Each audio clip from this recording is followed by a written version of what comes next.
దమ్ముంటే మనమే కేసు పెట్టాలా, అరెస్ట్ చేయాలా, సిబిఐ చెయ్యి అంటూ తుపాకీ కేంద్రం భుజం మీద పెట్టడం ఎందుకు? రేవంత్ రెడ్డి చూసుకోవాల్సింది అది. కాళేశ్వరం మీద సిబిఐ దర్యాప్తు చేయాలి. ఎందుకు సిబిఐ దర్యాప్తు చేయాలి? అది రాష్ట్రానికి సంబంధించిన అంశమే కదా. ఏమైనా పక్క రాష్ట్రాలు పక్క దేశాల వాళ్ళు ఏమైనా ఉన్నారు? సిబిఐ అనేది 4-5 రాష్ట్రాల ఇష్యూ లేదా 1-2 రాష్ట్రాల ఇష్యూ ఉంటే నడుస్తుంది. అక్కడ ఉన్నదంతా లోకలే.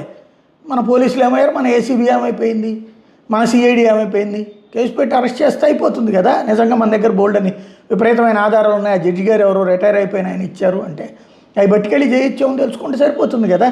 అది మానేసి సిబిఐ ఎందుకయ్యా అంటే ఢిల్లీ పోవాలా? ముందు ఒకసారి రాహుల్ గాంధీకి చెప్తే బాగుంటుందండి రేవంత్ రెడ్డి గారు. పద్దాకా వచ్చి మేము నీ బానిసల్లాగా ప్రతి నెల 2-3 సార్లు వచ్చి నీకు దండం పెట్టుకుని పోవాల్సి వస్తుంది మీ కుటుంబానికి మొత్తానికి. ఇదేం దరిద్రం సార్.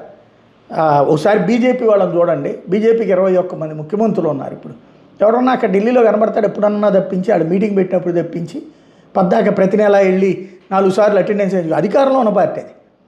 అధికారంలో ఉన్న పార్టీకి కూడా నిధుల కోసం వాటి కోసం కూడా ఢిల్లీకి పరిగెత్తుకు రారు వాళ్ళు. పని అదే జరిగిపోతుంటుంది. మనకైనా నిధులు ఆటోమేటిక్గానే వచ్చేస్తుంటాయి. లేదా కన్సర్న్ మంత్రిని పంపిస్తే అయిపోతుంది పని. దానికి ముఖ్యమంత్రి వెళ్ళాల్సిన పని ఏం లేదు.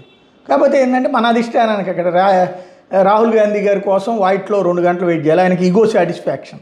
సోనియా గాంధీ, ప్రియాంక గాంధీ వాద్రాకి సాటిస్ఫాక్షన్. ముఖ్యమంత్రి స్థాయిడు వచ్చి వైట్లో కూర్చున్నాడు మా దగ్గర అన్నట్టు. ఆనాడు ఇందిరాగాంధీ దగ్గర నుంచి సోనియా గాంధీ దాకా ఉన్నటువంటి అదే టెంపర్మెంట్. ఆ టెంపర్మెంట్ ఇక్కడ కనబడుతుంది. అంతకు మించి గౌరవించే నేచర్ ఏమైనా కనబడుతుందా?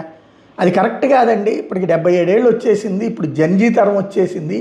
ఇలాంటి బానిసత్వం చూస్తుంటే మమ్మల్ని కామెడీగా అనుకుంటున్నారు సార్. కొంచెం నాలాంటి యంగ్స్టర్ గ్లామరస్గా ఉన్నటువంటి వాళ్ళని కొంచెం వదిలేయండి సార్, ఎగ్జామ్షన్ ఇవ్వండి సార్ అని అడిగితే బాగుంటుంది.